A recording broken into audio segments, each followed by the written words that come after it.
Okay, just wanted to make a new video, something I'm working on here. I managed to get a bunch of these guys. No, not a whole bunch, but they're lithium iron phosphate battery packs, and they're odd voltage. They're 36 volts.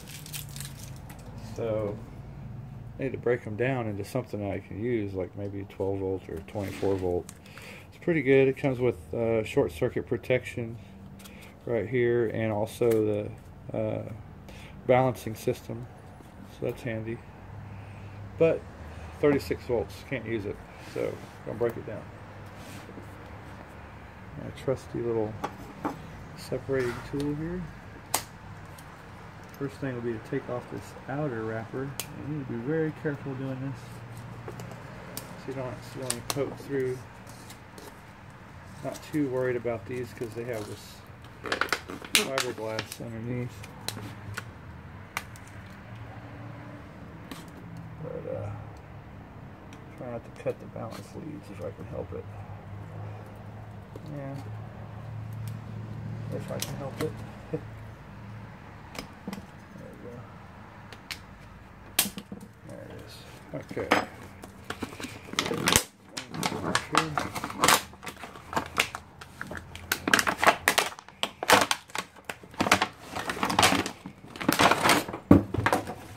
We're not probably going to use that for anything, so let's toss that to the side. The first thing you want to do is check the voltage here.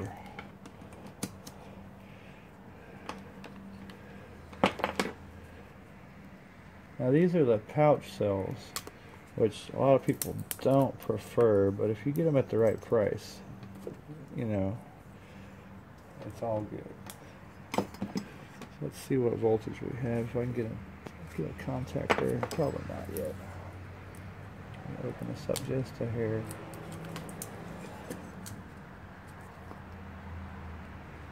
Under there. Just on the edge there. Yeah, come on, dude. There you go. Just gonna go ahead and slip this top off. Make this a lot easier. Careful not to go too deep. You don't want to accidentally short anything out. There we go. Now I get to all the cells, which is definitely handy. And let's see what our voltage is for the whole pack. It should be around 30 to 40 volts. Unless there's a major problem with it. 36.5. Alright. These are nice and healthy, so that's good. Let's see, individual cells should have around 3.2 is the happy spot for these guys. 3.3 is good. Well, I guess we could do it this way. 3.29. And so they're staggered, so I'll just do each one. 3.3. What we have here, it's a dead cell. So there's a dead cell from here to here. I'll mark that right quick. Dead cell. Okay. Moving on to the next set of cells here. We have 3.2.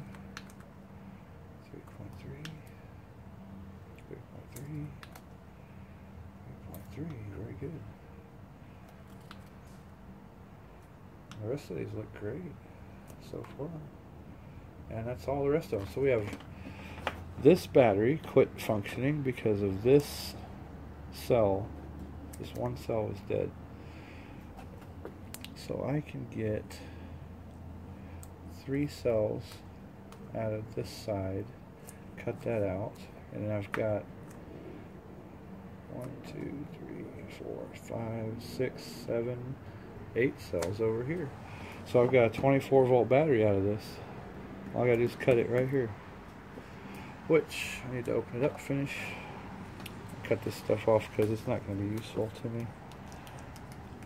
I'll go ahead and get rid of all this. As soon as I find my cutters. Here we go. So let's cut this off. They had this on the wrong terminal anyway. That's probably what led to some failure here. There's the negative. Why'd they put it there? Somebody doesn't pay attention. Over there, wherever they made this at. That would be a problem. And since it has to start with the negative, I gotta cut the whole thing off, even though I could still use this balancer for the 24 volt side if the bad cell had been on the positive end. Unfortunately, it is not, so it is what it is. I can always reattach it later. I even smell nasty coming out of this thing. It doesn't even smell good. Yeah, there's definitely some expansion that took place in there. You can kind of see how it is. It's not good at all. Alright, so we're going to cut that off. We're going to take off the negative. I give it a little bit. Give it a little bit of lead there, because I'm going to use some of these cells over again for another pack. Well, this is the second one. I've opened a few of these already, and I've run across only one completely dead pouch that actually expanded on me. So that's not too terrible, I guess. I'm just going to set that aside. That's a cool XLR plug for the charging. And I thought this was a diode, but it's actually a fuse. So you have to have your own diode to recharge these guys. Go ahead and separate. This is wrapped in box tape. So it's kind of weak. The pouches themselves are wrapped in, sometimes it's just like cellophane or something. That's another one. There we go. And the paper things on the ends here too. Just gonna take this apart. There we go. Well, these lithium iron phosphate batteries are not cheap. They're really not. But I got a really good deal on these. I normally wouldn't have gone for these pouch cells, but the price I paid, I think it was well worth it. Okay, there's that. I'll just take off the... let's see here. I'll probably just pull this off. Side now. Yeah, there we go. There's that. The other side.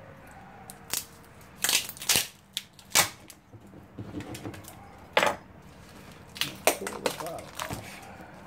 The bottom's kind of cool. It has this little padding here. So I'm definitely going to hang on to that box. I'm just going to chop it down the size I need later.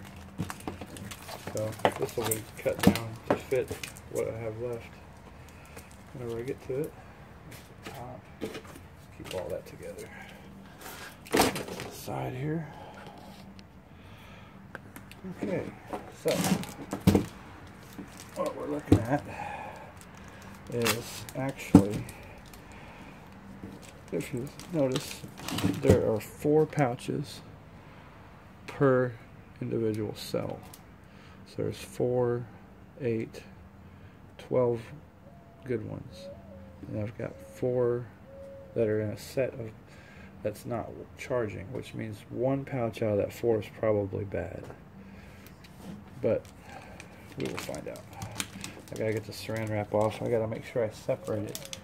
So you got, if you look carefully, I don't know if you can see it. Let me zoom in a little bit. Maybe you can see it. If you look, you can see how the tabs inside kind of lean to one side. So you know those are the ones that go to that side. And you've got the tabs for this other 4 all go together here on this side of the solder tab. So that's where you want to separate it, right there. And I'll just go ahead and part that very carefully. Now this is just, it's got some cellophane or tape around it. The actual individual packs are separated into 12-volt packs inside here. So there's a 12-volt pack, there's a 12-volt pack, and there's another 12-volt pack. And they just, that's how they were shipped probably, because they're actually wrapped that way inside. Got the tape over that nice and pretty. Okay, good, just want to make sure we don't short anything. Got it all separated like this now. I'm going to cut the tape on the same side over here, which isn't too difficult. Just very carefully. Get it on the side there, and there we go. There, that's. Yeah, sorry. Now you can see I got that pulled away. I separated the tape on this side as well. So now I have it kind of separated. And this is not an easy thing to do. I would not recommend power tools for this because you need to be very precise, you need to be very careful. So you could either have a very expensive soldering iron, which I don't have, or you could use like a Dremel tool with a cut-off wheel and be very precise and cut this off, or you can go the old-fashioned method, which is what I do, hacksaw. And you just gotta be careful not to touch the other side, you make smoke. So again, you look at the tabs. These are all on that side, these are all on this side, so right in between the tabs is where I want to cut it. It's right there. So I'm just going to cut the bad guy out.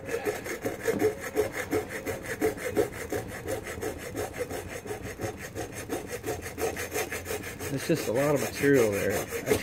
I tried with my soldering iron. It doesn't really do a lot of great. Uh-oh. Did I mess up? Yep, I got one of the tabs for the good ones.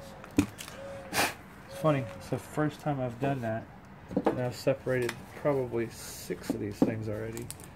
And it figures it would be while I'm making a video. I want to do that. So I need to cut that.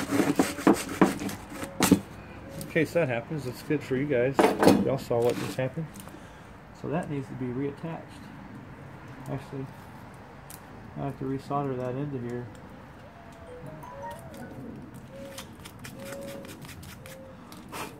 You want to make sure you get all that metal debris off the top of the pack. You don't want to create a bridge somehow.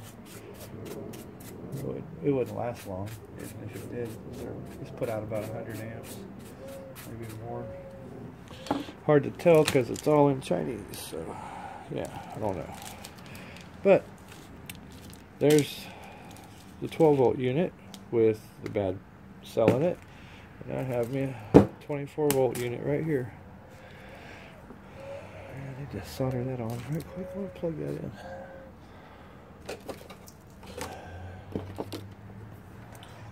Get that warming up for me.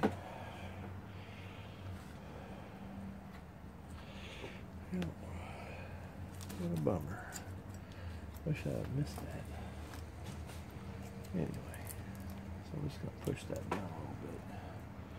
Bring that up to there. And I'm probably going to use propane to heat this up. Get some good flux here.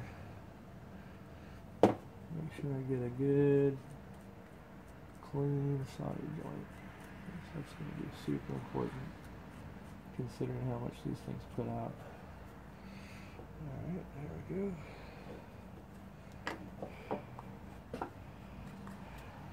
The flux is great stuff. If you don't have it or you haven't tried it, you should try it. Because it is amazing stuff. I just use regular electrical stuff from Lowe's or Home Depot. It's no big. Little propane torch here. I guess I'm going to tin that first, and then I'll use the propane to put the two together. I think that's what I'm going to do. So I'm going to roll that back up for a second.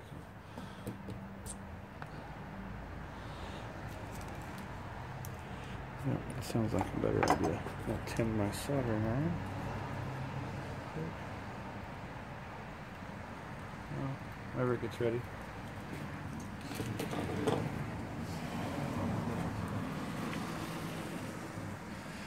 Alright, so anyway, we'll go ahead and separate out this bad cell while we're doing stuff with the saw. Might as well, huh? Waiting on the soldering iron to warm up anyhow. We got 1, 2, 3, 4. So I need to cut this guy right here. Right there, I think. But should I cut it? Let's see what the voltage is. Let's try something. So I might be able to salvage this guy. Where's my, oh, here we go.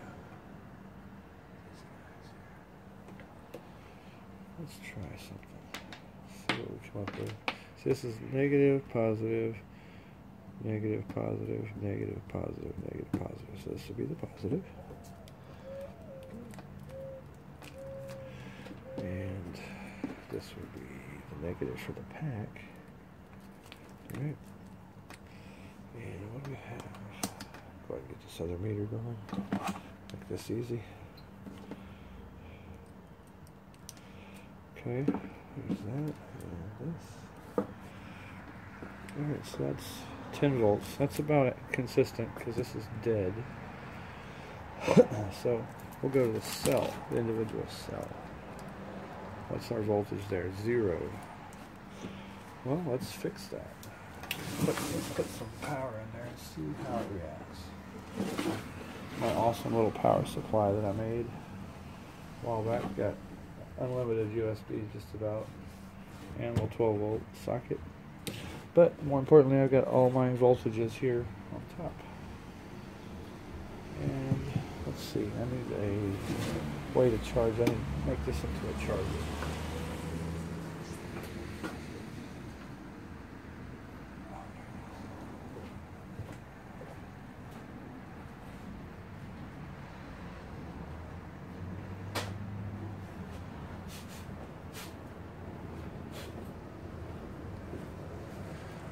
Get my handy dandy lithium ion charger balancer.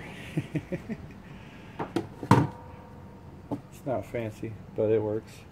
Got a 1 ohm heater coil here, and then there's a nice diode under a heatsink here that kind of keeps things cooled off so it doesn't get overheated.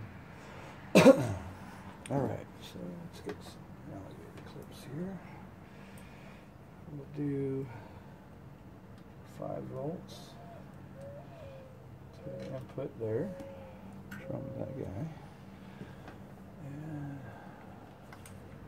put a negative directly on the battery, which will just go from the negative, which is ground basically, and we'll keep an eye on this battery voltage. And to do that, you really want to keep this on the battery, like close as you can to the battery itself. So if you just have these kind of leads, this is an easy way. If you have these alligator clip leads, it's fantastic. But I'll show you guys for what it is. You know, you can use these kind of leads just fine. It kind of helps out too because you can use it as a jumper. Now I need that away, and this on the rail right there. Connected to my heater, and we'll watch the voltage, see what it does. Yeah, there's not much happening. Not much happening there. Definitely have a dead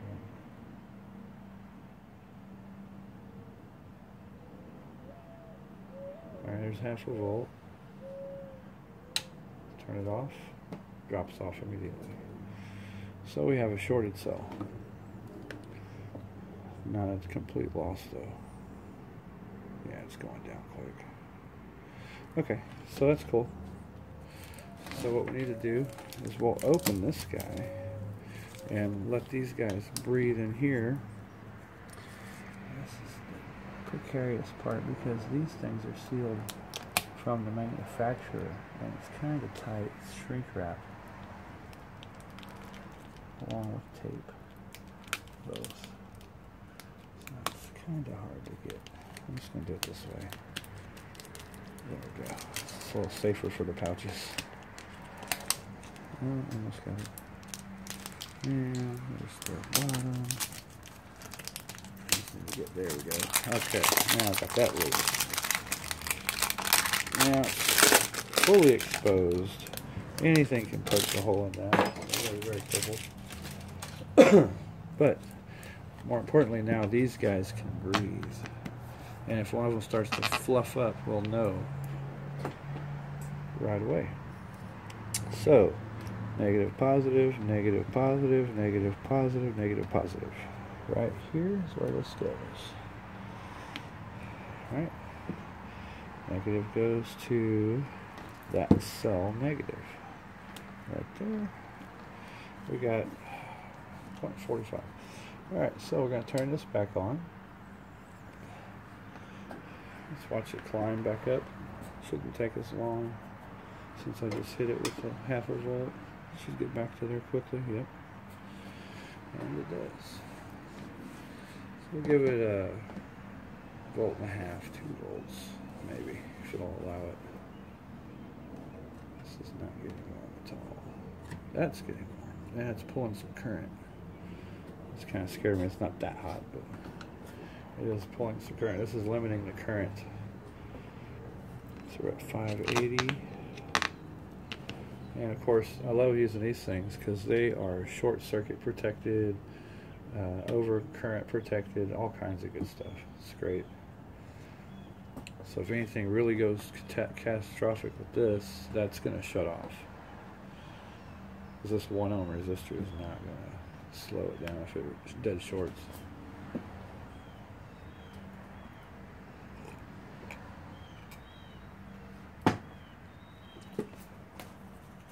I'd give you a video on how to make that, but there's a million of them already.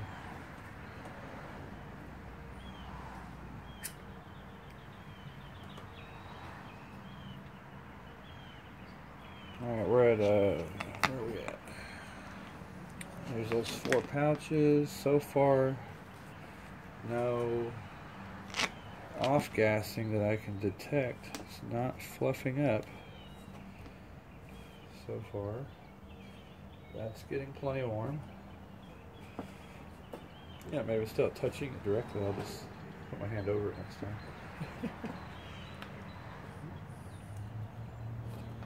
Well, slowly going.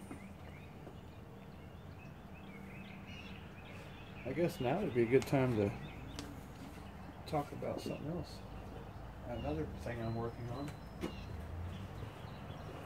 I'm gonna go get it.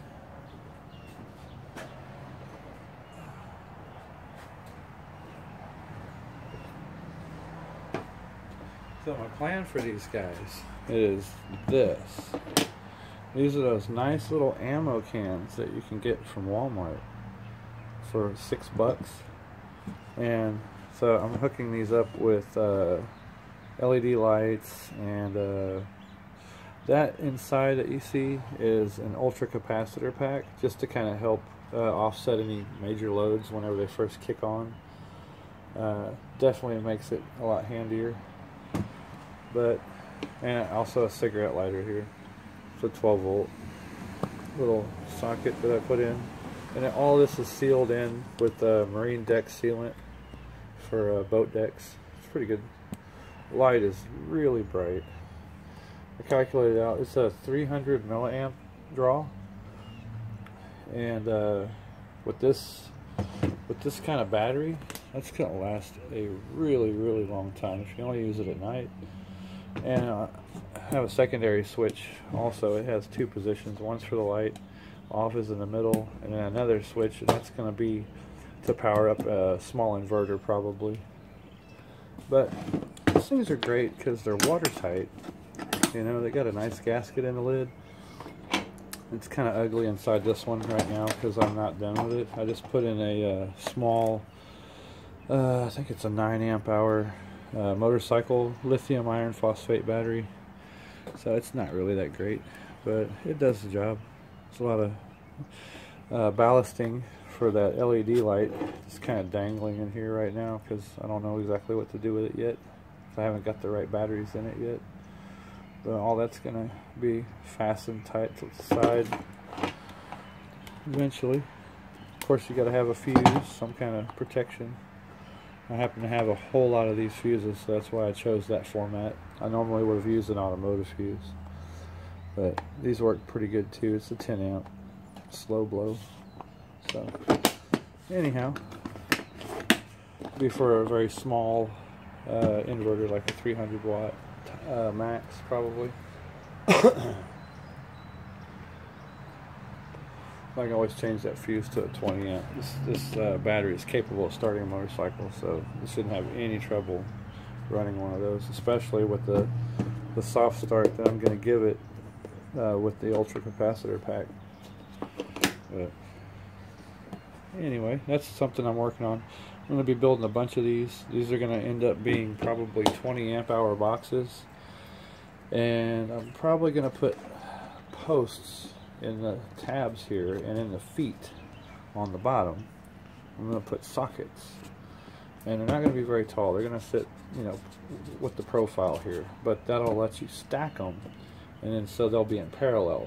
And that's something I'm thinking about doing, but I'm not 100% on that because all the batteries need to be in the same state of charge in order for you to do that effectively without causing some serious issues with the BMSs. Which I don't have yet either. The BMSs should be here this week though. I'm really ready for that. See, this isn't getting hot. This battery is not even slightly warm. There's no bubbling, no puffing. We're at almost a volt. And it is absorbing a lot of, it's absorbing the maximum amount of amperage that this will push right now, and limited by this 1 amp or 1 ohm resistor. So at 5 volts, that's 1 ohm. It's not letting a whole lot of current through. So, anyhow, it keeps this diode happy with the heatsink here. The heatsink's not really. It's a little bit warm. But yeah, this isn't even puffing out at all, so I'm wondering what was the failure mode with this. I'm really kind of wondering that. Huh. Anyway, so I'll show you guys this. It's pretty cool. Something I'm working on later.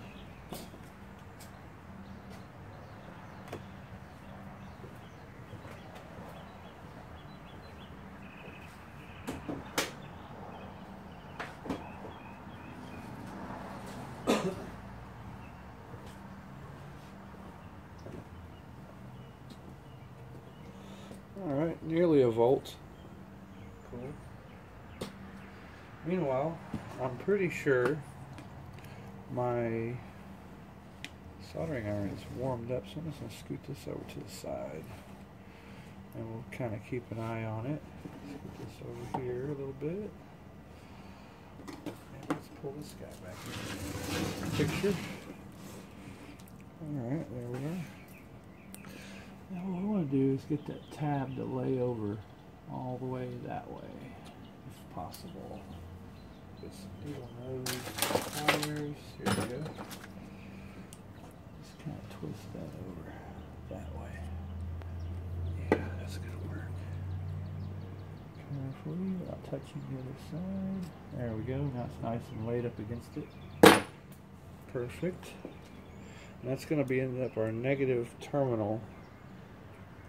So, I'm going to make sure I put plenty of material on that. Get my solder iron here. This is nice and warm now. Need to tin it. Tin this solder iron real quick.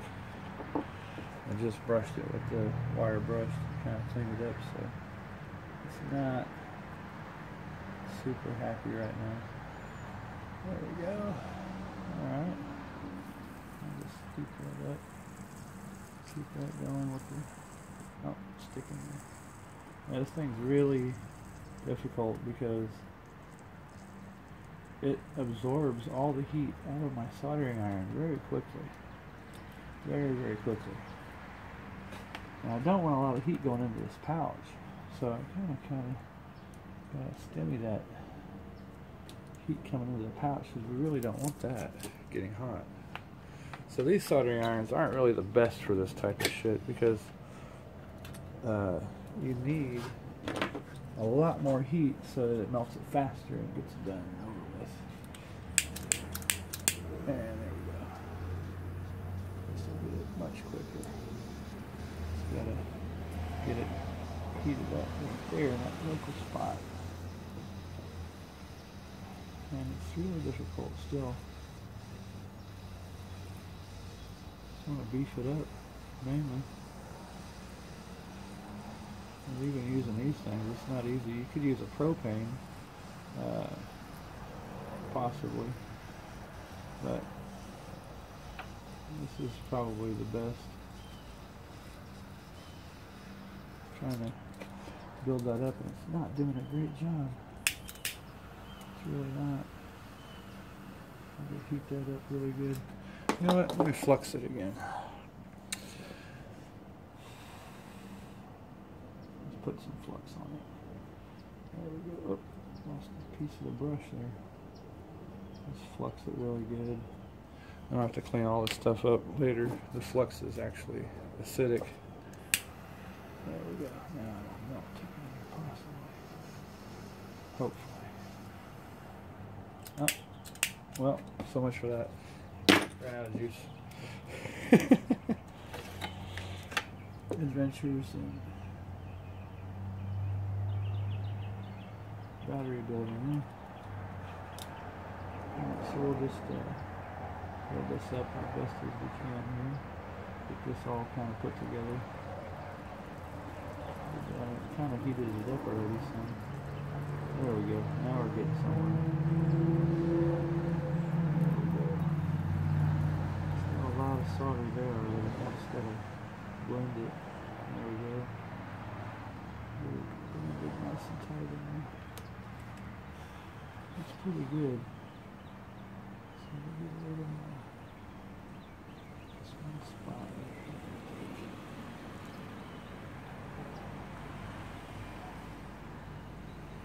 There we go. That looks pretty good. For what I do. It's not terrible, I guess. So, anyway, make sure some of that heat's not too much of it's going into the pack, and it is, but the pack's not really hot. It's just